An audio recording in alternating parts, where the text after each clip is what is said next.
Hi everyone, welcome back to my channel techly talks. ప్రెగ్నెన్సీలో నా day ఎలా ఉండబోతుంది అనేది నేను మీకు వీడియోలో చూపించబోతున్నాను. కొంచెం కష్టమే, ఎందుకంటే మనకు కొంచెం వీక్గా అనిపిస్తూ ఉంటుంది, లేకపోతే కొంచెం నౌసియా ఫీల్ అలా వస్తూ ఉంటుంది.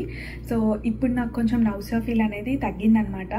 ఒక కిడ్ ఆల్రెడీ ఉన్నాక మళ్ళీ సెకండ్ ప్రెగ్నెన్సీ వచ్చినప్పుడు ఇక్కడ అమెరికాలో మన పేరెంట్స్ కానీ ఎవరు మన దగ్గర ఉండరు కాబట్టి సో మేము ఎలా హ్యాండిల్ చేసాము ఏంటి అనేది వీడియోలో మీకు షేర్ చేసుకోబోతున్నాను. So let's start the video. First అయితే ఇంకా మార్నింగ్ లెగ్సిన వెంటనే ఫ్రెష్ అయిపోయి వాటర్ బాటిల్స్ అయితే ఫిల్ చేస్తాను. ప్రెగ్నెంట్ అనే కాదు, సో మనం ఎంత తాగాము ఏంటి అనేది ఐడియా ఉంటుంది అనేసి నేను బాటిల్స్ ప్రిఫర్ చేస్తాను మ్యాక్సిమమ్.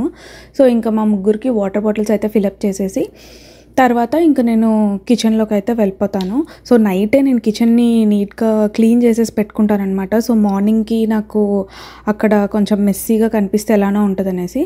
సో ఇంకా మార్నింగ్ లెగిసి నార్మల్గా మనం బ్రేక్ఫాస్ట్కి ఎలా అయితే చేసుకుంటామో దోశ కానీ ఇడ్లీ కానీ అలా చేసుకుంటాను. లేకపోతే అప్పుడప్పుడు ఇలా బాయిల్డ్ ఎగ్స్, కొంచెం ఫ్రూట్స్ కానీ లేకపోతే అవకాడో సలాడ్ కానీ అలా పక్కన యాడ్ చేసుకుంటూ తినేస్తూ ఉంటాము.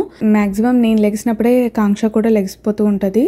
సో ఇంకా కాంక్షను కూడా ఫ్రెష్ చేసేసి తనని కూర్చోబెట్టుకొని నేను ఇలా బ్రేక్ఫాస్ట్ అయితే ఇద్దరం మ్యాక్సిమం కలిసే చేస్తూ ఉంటాము. సో ఇంకా ఈరోజు బాయిల్డ్ ఎగ్స్ కదా, తను కూడా పీల్ తీస్తా అనేసి అంటే ఇంకా అలా ఎగ్ ఇచ్చానమాట. సో పీల్ తీస్తుంది తను.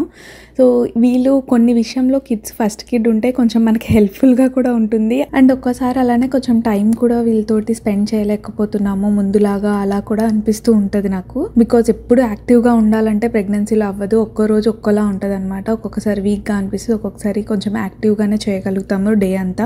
అండ్ ప్రెగ్నెన్సీ స్టార్టింగ్ డేస్లో అయితే చాలా కష్టమైందనమాట మాది, ఎందుకంటే ఆల్మోస్ట్ ఒక 5 months వరకు నాకు నౌసియా ఫీలింగ్ అలానే ఉండేది. సో కొంచెం మేనేజ్ చేయడం కష్టమైంది కాంక్షతోటి.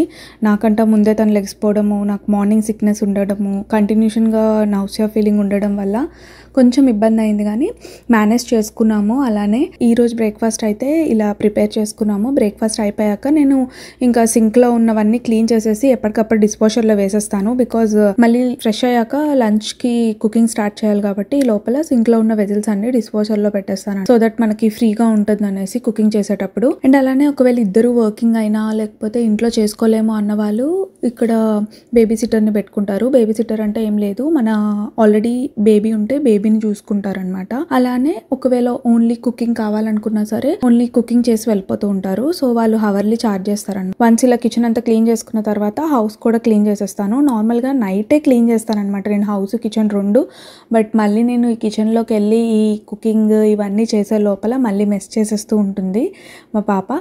సో ఈ లోపల మళ్ళీ నేను ఫ్లోర్ క్లీన్ చేయాలి కాబట్టి మళ్ళీ కింద టాయ్స్ ఏమైనా ఉంటే అవన్నీ క్లీన్ చేసేసి ఫ్లోర్ అంతా క్లీన్ చేస్తాను. డైలీ బ్రూమ్ స్టిక్తో అయితే క్లీన్ చేస్తాను. వీక్లీ వన్స్ అలా మాప్ పెట్టుకుంటాను. ఓన్లీ హాల్ రూమ్కి మాకు ఇలా వుడ్ వచ్చిందనమాట. 2 bedrooms మాకు కార్పెటే ఉంది. సో కార్పెట్ వ్యాక్యూమ్ మేము వీక్లీ 2 అలా చేస్తూ ఉంటాం అనమాట. హాల్ రూమ్ మాత్రం డైలీ ఇలా క్లీన్ చేస్తూ ఉంటాను. ఇంకా ఇవన్నీ క్లీన్ చేసుకొని బెడ్రూమ్ క్లీన్ చేసుకొని ఫ్రెష్ అయిపోయి లంచ్ కుక్ చేసేసి లంచ్ అయితే కంప్లీట్ చేసాము. లంచ్ కంప్లీట్ అయిపోయాక ఆఫ్టర్నూన్ కొంచెం నాప్ తీసుకుంటుంది కాంక్ష. అప్పుడే నాకు రెస్ట్ అనేది దొరుకుతుంది అనమాట. ఇంకా ఈవినింగ్ లెగ్సాక మళ్ళీ ఇంకా తన యాక్టివిటీ స్టార్ట్ చేస్తూ ఉంటుంది. లైక్ ఇలా బయట ఒక్కొక్కసారి వాటర్తో ఆడుతూ ఉంటుంది, లేకపోతే ఇంట్లో ఏమైనా యాక్టివిటీస్ పెయింటింగ్ కానీ అలా చేస్తూ ఉంటుంది. ఇలా ఇంకా నేను చపాతీ డో ప్రిపేర్ చేశాను. సో చపాతీ డో ప్రిపేర్ చేస్తున్నప్పటికీ కాంక్ష ఇంకా బయట వాటర్తో ఇలా ఆడుకుంటుంది. తర్వాత ఇంకా చపాతీ డో కొంచెం ఇస్తే దాంతో షేప్స్ ఏవో చేసిందనమాట. తర్వాత ఇంకా డ్రెస్ అంతా మెస్సీ చేసుకుంటే డ్రెస్ చేంజ్ చేసేసి బయటకైతే వచ్చాము. అలా వాకింగ్కి వెళ్తాం ఈవినింగ్ టైంలో. నార్మల్గా ఫస్ట్ టైం ప్రెగ్నెంట్ అయినప్పుడు అసలు ఏం పని చేసేదాన్ని కాదు నేను. సో ఈ నౌసియా ఉన్నా ఎలా ఉన్నా సరే రెస్ట్ తీసుకునేదాన్ని ఎక్కువ. ఇప్పుడు ఏంటంటే నౌసియా ఉన్నా ఏది ఉన్నా సరే ఇంకా వర్క్ అనేది అయితే చేయాల్సి వస్తుంది, బికాజ్ ఇంకా ఇక్కడ మనమే ఉంటాం కాబట్టి. అలానే నేను ఇంకా హ్యాండిల్ చేసుకుంటున్నాను అనమాట. నేనైతే వాక్ చేస్తున్నాను, ఇంకా కాంక్ష వాళ్ళ డాడీ ఏమో ఇంకా ఇలా రన్ చేస్తున్నాను. ఇది మేమున్న కమ్యూనిటీ ఏరియాలోనే అనమాట. అక్కడ ఒక పెద్ద సర్కిల్ లాంటిది ఉంటుంది, అక్కడికి వెళ్ళిపోయి ఈవినింగ్ టైంలో వాక్ చేస్తూ ఉంటాము. వీకెండ్స్ అయితే మాత్రం పార్క్ కానీ ఎక్కడికైనా తీసుకెళ్తూ ఉంటాం కాంక్షని. అలా కొంచెం ఈవినింగ్ టైంలో వాకింగ్కి వెళ్ళేసి ఇంటికి వచ్చేసి ఇంకా నైట్ డిన్నర్కి చపాతీ డో ప్రిపేర్ చేశాను కదా, చపాతీ అలానే బీట్రూట్ కర్రీ తోటి డిన్నర్ అయితే కంప్లీట్ చేసాము. ఇంకా నాకైతే డాక్టర్ ఐరన్ సప్లిమెంట్స్ ప్రిఫర్ చేశారనమాట, కొంచెం హిమోగ్లోబిన్ తక్కువ ఉందనేసి. సో డైలీ ట్యాబ్లెట్ అయితే కాంక్షనే ఇస్తుంది నాకు. ఇంకా లాస్ట్ టాస్క్ ఏంటంటే పడుకునే ముందు ఇంకా కాంక్షకి బుక్ రీడింగ్ అలవాటు ఉందన్నమాట. సో ఏదో ఒక స్టోరీ చెప్తే తను పడుకుని పోతుంది. సో ఈ బుక్స్ నేను ఎక్కడ తీసుకున్నాను ఏంటి అనేది మీకు కావాలనుకుంటే నాకు కింద కామెంట్ చేయండి. తప్పకుండా నేను మీకు లింక్ పోస్ట్ చేస్తాను. అండ్ ఇలా ఏదో ఒక స్టోరీ తనకు నచ్చింది అడుగుతుంది. సో ఆ స్టోరీ తనకు చెప్పేస్తే ఇంకా తను పడుకుని పోతుంది అనమాట. డే అంతా రోజు ఇలానే జరుగుతుందా హ్యాపీగా అంటే ఇలా జరుగుతుంది ఒక్కొక్కసారి ఇలా జరగదు.